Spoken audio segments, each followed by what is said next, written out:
José Ramón Cosío.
Bueno, estamos ya con el doctor José Ramón Cosío esta mañana de martes. José Ramón, bienvenido, gracias por estar aquí esta mañana. No, hombre, al contrario. Gracias por estar aquí. Y bueno, pues conversando de los muchos temas de los cuales podríamos hablar esta mañana, José Ramón, bueno, pues la idea de detenernos en esto que es un tema muy delicado, es un tema importante, nos parece, y que en este medio de comunicación tuvimos ayer un testimonio de alguien que no solo afirma, sino presenta elementos relevantes que hacen verosímil su versión acerca de que hubo una especie de búnker en la calle de Berlín, en la Ciudad de México, donde se congregaban personas para diseñar, desarrollar y generar contenidos de todo tipo, desde memes, videos, hasta contenidos más sofisticados. Por eso la persona que ayer estuvo aquí, que es Ricardo Sevilla, un editor, un traductor, un intelectual que ha tenido trabajos en diferentes lugares,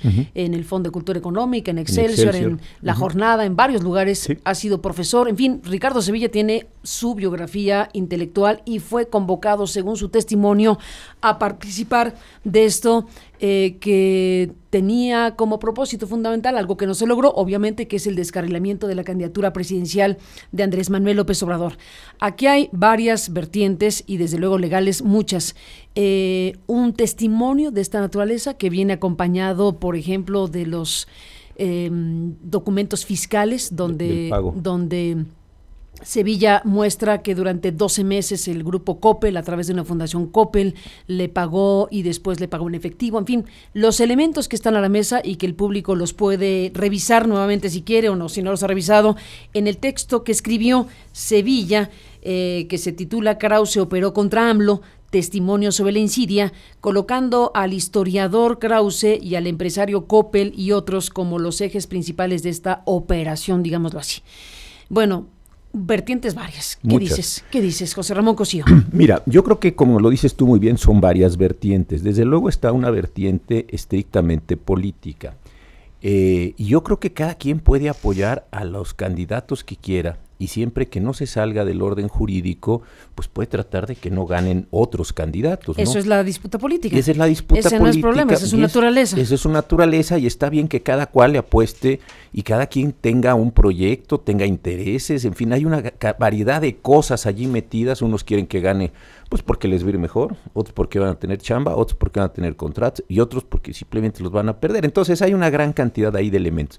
Yo creo que aquí lo interesante es preguntarnos qué es exactamente o dónde están exactamente las actividades delictivas. Más allá de las políticas, habrá gente que le gustara que ganara Andrés Manuel, hay gente que habrá pensado que no estaba bien que ganara, en fin, eso es un asunto. Pero ¿qué es lo rigurosamente? Sí, ese no es el tema estrictamente de que estamos hablando. ¿Cuál es el tema aquí en este sentido? Mira, yo estuve revisando cuáles podrían ser las implicaciones y hay dos.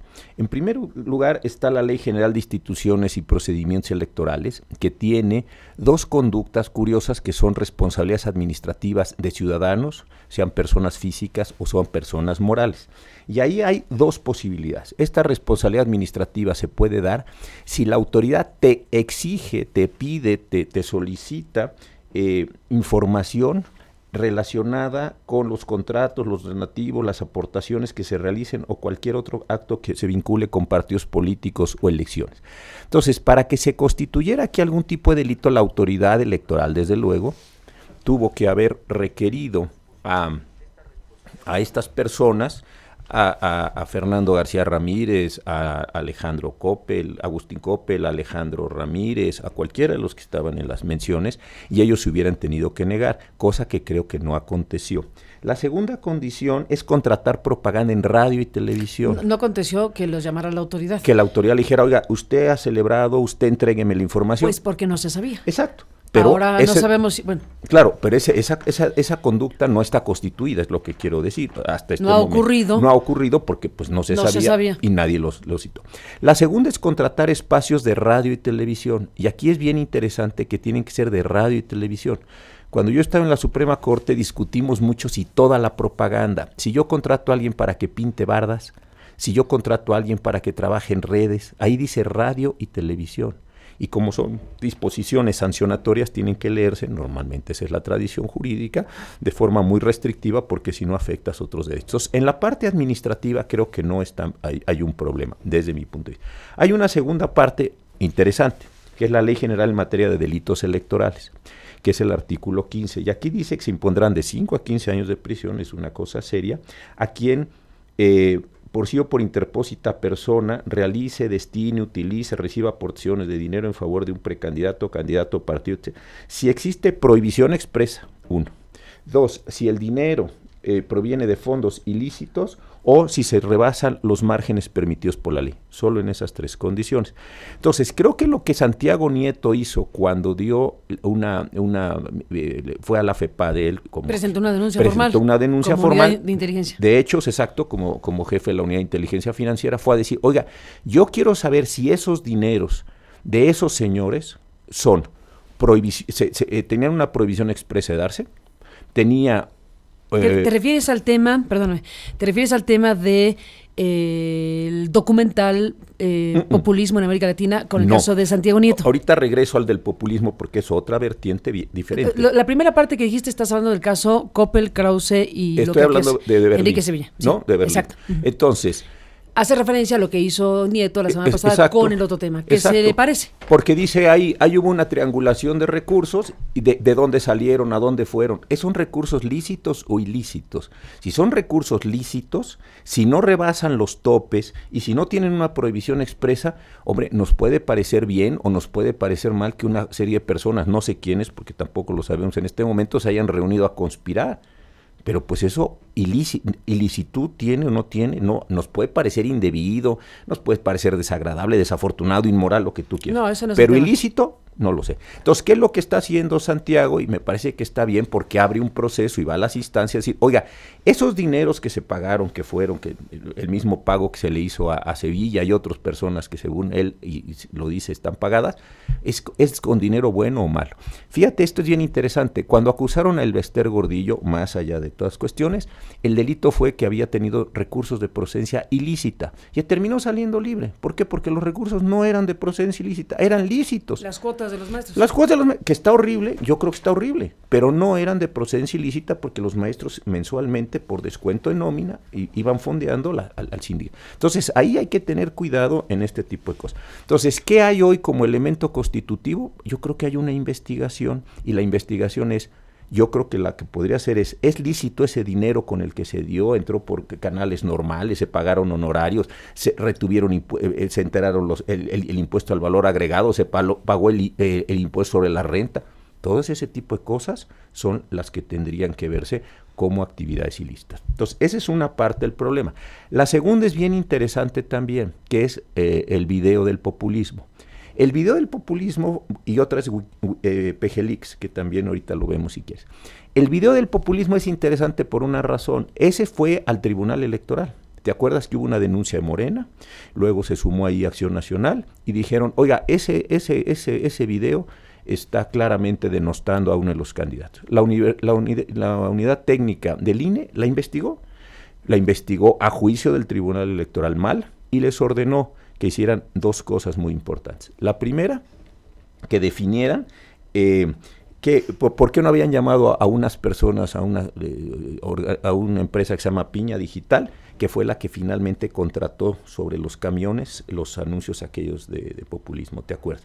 Entonces no llamaron a Piña Digital y dijeron, bueno, no podemos cerrar la investigación si no sabemos quién fue contratado, por qué fue contratado. Y la segunda, que es también bien interesante y tenía que ver, si ese dinero que entró a la película o al documental fue o tenía que ver con tiempos de radio y televisión.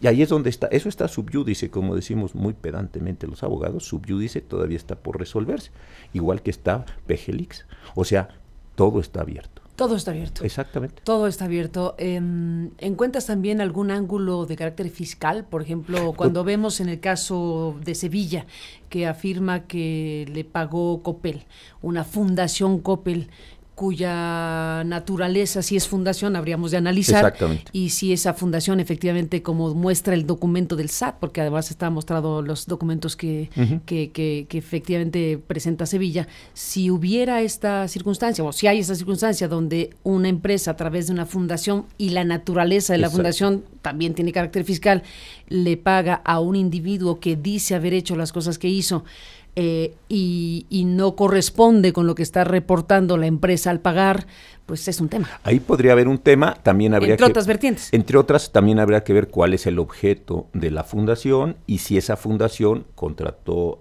al profesor Sevilla para hacer otro tipo de actividad. Es decir, lo que tienes que hacer es construir todo el asunto. A mí lo que me parece más interesante todo, francamente, es que se haya abierto el proceso de discusión, porque en otros programas habíamos tú y yo estado comentando la dificultad de defenderse en estas condiciones o de secrecía o de no una acusación, porque no acusado, sí, de un señalamiento del presidente en la conferencia matutina. Aquí está muy bien, a mí me parece lo que hizo Nieto, decir, oiga, yo tengo dudas acerca de cuál es el origen de ese dinero, si es lícito, si al final de cuentas ese dinero sirvió para contratar espacios de radio y televisión, perfecto. Si ese es el caso, entonces vamos a la Fiscalía General, ahí está José Agustín Ortiz Pinchetti como flamante fiscal de delitos electorales, seguramente harán la investigación, encontrarán, si es el caso, elementos, armarán todos los procesos judiciales. Pero ya se abrió, entonces el que está de un lado o el que está del otro se puede hacer.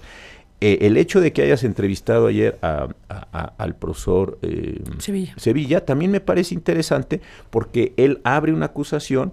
Yo no sé si Fernando García Ramírez o Enrique Krause, no sé, yo no he hablado con ninguno de ellos, no tendría por qué hablarlo sobre estos temas, van a presentar juicios civiles. No queda claro porque lo sugirió en un momento primero Krause respecto a Tatiana Cloutier por el libro de Tatiana juntos hicimos historia. Entonces, pero también en las declaraciones que ha hecho en las últimas horas Enrique Krause, pues dejó el tema de que él prefiere defender la libertad con la libertad y no queda claro si lo va a hacer. Si lo va a hacer, lo veremos en consecuencia. Exacto. Y entonces se tendrá que procesar de esa otra manera. Exacto, entonces él podría abrir, tú tuviste hace 2 semanas un rotundo éxito judicial, él podría abrir un juicio semejante, como el que tú tienes de responsabilidad, de daños, y si siente que está su imagen afectada, o cualquier otra de las personas señaladas. Es decir, lo interesante para mí es que se abre un proceso y se orea un proceso por los medios judiciales. Y algo que me parece interesante también comentar es que los medios judiciales son las formas ordinarias de resolución de los problemas en una sociedad compleja. Sí, pero ahí llegamos a un gran tema, mi querido ministro, entre otras cosas por lo complejo que es, te puedes tardar ya que mencionaste amablemente mi caso, 4 años. en llegar a un punto, y también es un tema donde no necesariamente esto que parece muy sensato, muy democrático, muy transparente, no necesariamente en tribunales ocurre. Claro. Entonces se envenena la existencia de muchos cuando se judicializa la vida de las personas. Y en este territorio ahí también hay un debate. Sin duda. Pero ¿qué te queda a cambio de eso? Una condición de simplemente... No, es Suiza. Hombre, por decirlo claro, a ver, yo lo sé, a ver, porque tú lo sé. dices de una manera como vamos a tribunales y entonces ya está, se resuelve todo. Claro, pero ¿qué te queda a cambio de eso? Señalamientos morales entre tú y yo. Pues si yo digo que tú eres esto y tú dices que yo soy el otro, ¿cómo dirimimos eso? ¿Cuál es el espacio? Este es el punto yo creo que más importante. ¿Cuál es el espacio para resolver eso? Hay diferentes espacios. Claro. También hay un espacio de debate público donde se pueden exponer abierta y libremente como se espera y se desea y se promueve los planteamientos de unos y de otros. Sin duda. Hay diferentes territorios, incluyendo el que tú dices. Entiendo que en tu calidad de exministro y jurista, pues aterrizas en el tema judicial, obviamente. Claro, pero al final de los finales, ¿dónde se resuelve eso? Porque yo me puedo quedar, uno tiene más espacio contigo, el otro no quiere salir, uno es más articulado para defender, es decir, pero el espacio final de resolución me parece que son los tribunales, porque si no mantenemos esta condición, también muy dificultosa para muchas personas que pueden venir o no pueden venir, etcétera. Por eso, te digo, creo que esto es lo que hace interesante a este proceso. Y también muy interesante se me hace esta otra cuestión. ¿Qué es lo grave de que un conjunto de personas no hayan querido que Andrés Manuel López Obrador ganara la presidencia de la República si no hicieron actos ilícitos? ¿Se hicieron actos ilícitos? No, a ver, sí, es totalmente. Que un grupo de personas, los que quieras, no les gusta Andrés Manuel, es su derecho. Y que hagan cosas en el marco de la licitud que quieran, también se vale. Pues ese es el juego democrático. Exacto. Pero no estamos hablando de eso, no estamos hablando de ese asunto, sino de una presunta utilización de recursos privados, que ese es otro tema que está en el marco de la ley electoral, la utilización de recursos privados en campañas. Y aquí también hay que ver qué permite, qué no permite, qué reportaron, que no reportaron a la autoridad, si ocurrió o no ocurrió. Ese es el tema, y hay materia. Exacto, y por eso lo interesante es lo que hace Nieto. Cuando Nieto lleva la denuncia de hechos... Que se investigue. Que dice, oiga, yo no sé si el dinero es bueno, es malo, se pasaron de los montos, compraron espacios de radio y televisión, disfrazaron cosas, yo no sé. Hay 5 o 6 supuestos de ilicitud. Todo lo demás como... En el tema de populismo incluyó el tema de lavado. En el tema de populismo incluyó el tema de lavado. Y eso está... en este momento debe estar la unidad técnica del INE haciendo las investigaciones, tanto de PGLeaks como del populismo en América Latina, para ver esos dos elementos. ¿Qué debe suceder? Debe dictar una resolución, va a ir a la sala especializada del Tribunal Electoral y después subirá a la sala superior del Tribunal Electoral y ahí pueden surgir o no, vamos a verlo, elementos de lavado, de excesos, de compra, etcétera. Y pueden pasar dos cosas. Es muy difícil que por esas razones, además es imposible, se anule la elección. Pero de ahí podría el tribunal decir... No, bueno.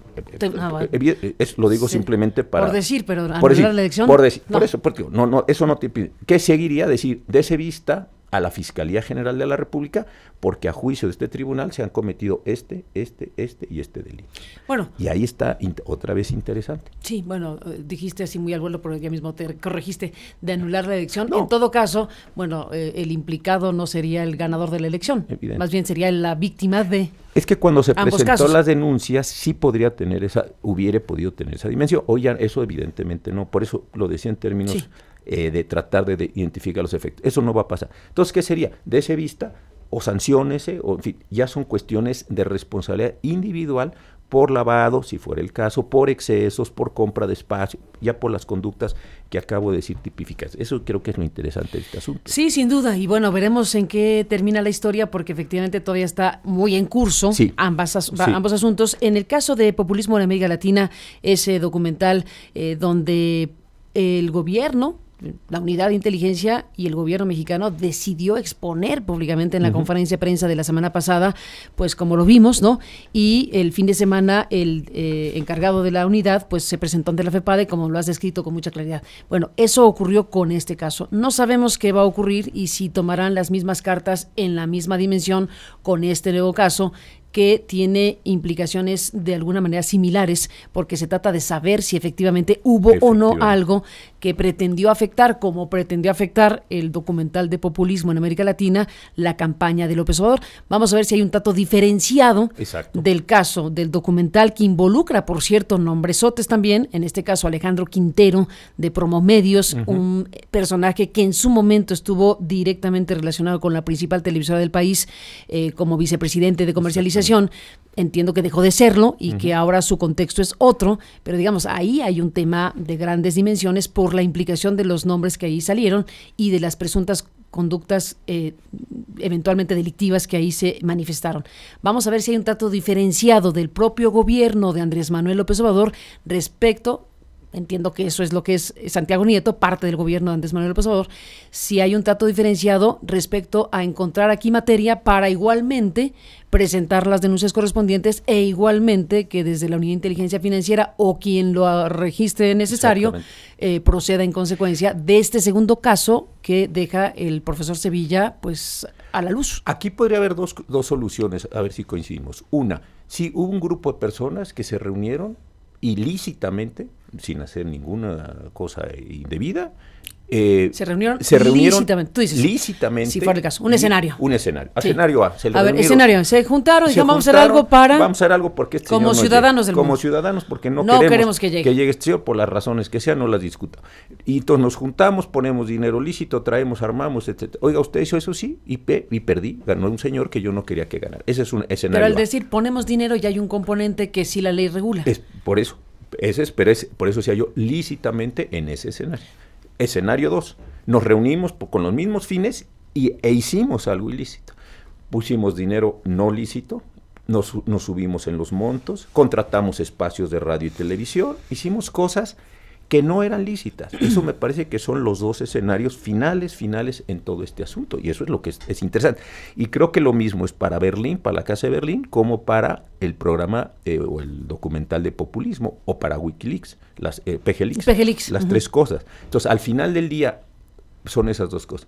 Lo que hicimos, sí lo aceptamos y muy bien, y no queríamos que ganara, perfecto, pero todas las actividades están bien, son lícitas. Y la otra es, hicimos lo mismo, pero ahí se nos fueron varias cosas, o muchas cosas, o muchísimas cosas, y entonces sí hay un problema de ilícitos. Creo que esto es lo que abre las denuncias que presenta Nieto, por un lado, y por otro lado las investigaciones que están corriendo en el INE y que acabarán en el Tribunal Electoral. Que esas ya están puestas, como dijiste, que están corriendo. Subyúdice, sí, muy elegantes. Exactamente, elegantemente subyúdice. Bueno, está eso.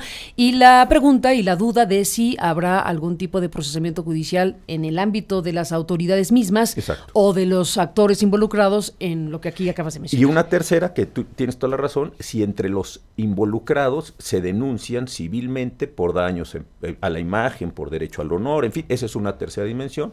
Ahí están Enrique Krause, Tatiana Cloutier, pero esa es una tercera dimensión que no tiene ya que ver con el espacio, digamos, de lo público, sino con sus relaciones individuales y el modo en que se conciben. En sentido estricto, permíteme decirlo, creo que sí tiene que ver con el espacio público por tratarse de personajes públicos de enorme relevancia, cada uno de los que acabas de mencionar.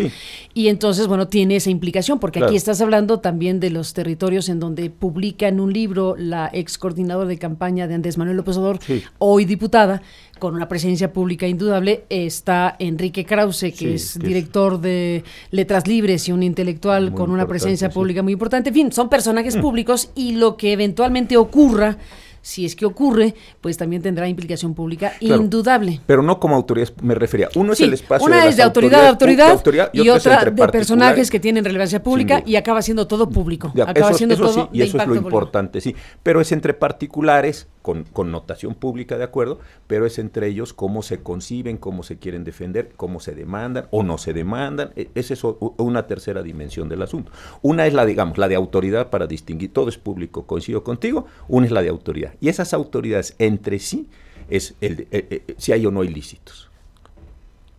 Y la segunda es los particulares con dimensión pública que entre sí quieren, pues, litigar, etc. Sí, hay muchas cosas en juego. muchas cosas en juego. Ese yo creo que son los espacios que este tema interesa. O sea que esta historia continuará. Hombre, yo creo que dentro de 6 meses vamos a volver a hablar de esto. O antes, yo pienso, porque el tema sigue su curso, el tema desde luego tiene implicaciones fuertes para efectos prácticos. Sí. Ahí está lo que pone a la mesa el profesor Ricardo Sevilla y todo lo que aquí se ha planteado como medio.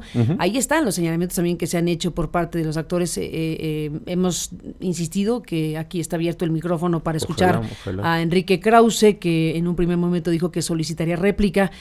No lo ha hecho, nosotros lo buscamos para saber si quiere replicar a lo que aquí se ha dicho, y el micrófono está abierto. Igualmente hemos buscado a Tatiana Cloutier y es probable que tengamos una comunicación con Tatiana en unos minutos más.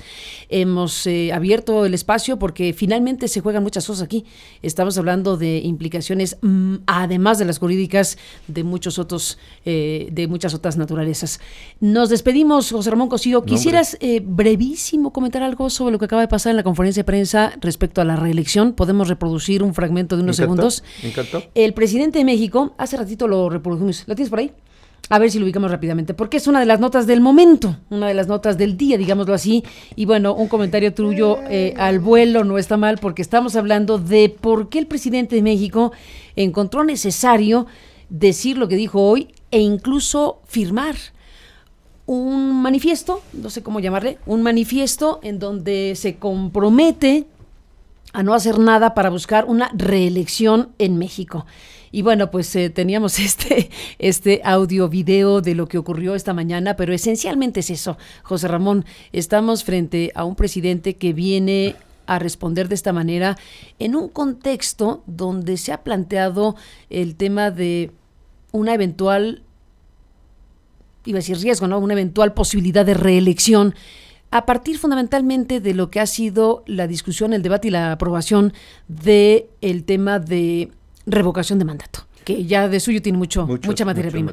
En el tema de revocación de mandato, bueno, pues está ahí. Y el asunto de que aparezca la foto del presidente en una boleta electoral, si el presidente sigue como va, con estos niveles de popularidad, obviamente que le va a favorecer a Morena, no hay la menor duda, y ese es un debate necesario. Sin duda. Ocurrió lo que ocurrió y fue un jaleo en el Congreso y ya vimos lo que sucedió. Pero en el camino se planteó la idea de que esto, por alguna razón, podría derivar en un riesgo de reelección en un país que se ha planteado históricamente la no reelección en la figura presidencial.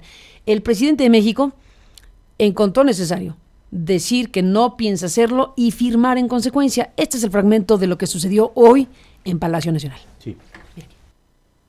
Sepan pues, con todo respeto, señores conservadores, que abandonaré la presidencia en el día preciso que marca la máxima ley, la ley suprema, y que en el 2024 me iré allá por Palenque. Pero también les digo con sinceridad y en buena lid que deseo de todo corazón y con toda mi alma que lo logrado para entonces sea muy difícil de revertir y que el país no retroceda a los inmundos y tristes tiempos en que dominaba la mafia del poder. Ciudad de México, 19 de marzo de 2019. Voy a firmar.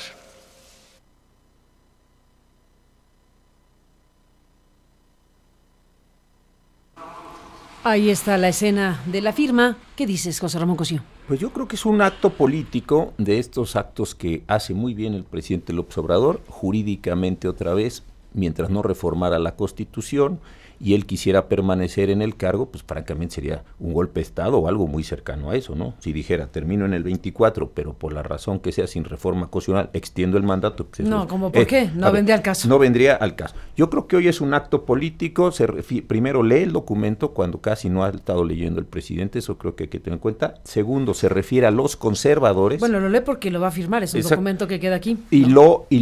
Pero no, digamos, no lo frasea, no, está leyendo tu texto. Segundo, lo escribió. Lo escribió. Se refiere a los conservadores como diciendo, señores, sé que ustedes están diciendo, la semana pasada circuló este video de Chávez otra vez, Chávez muy joven en una entrevista, seguramente lo viste. Sí. Yo creo que se está refiriendo a decir, no me voy a volver a quedar. No me voy a quedar, no voy a extender, o sea, tranquilos, serénense, como a él le gusta decir, esto no va a acontecer. Es un acto político, jurídicamente me parece que no tiene mucha relevancia.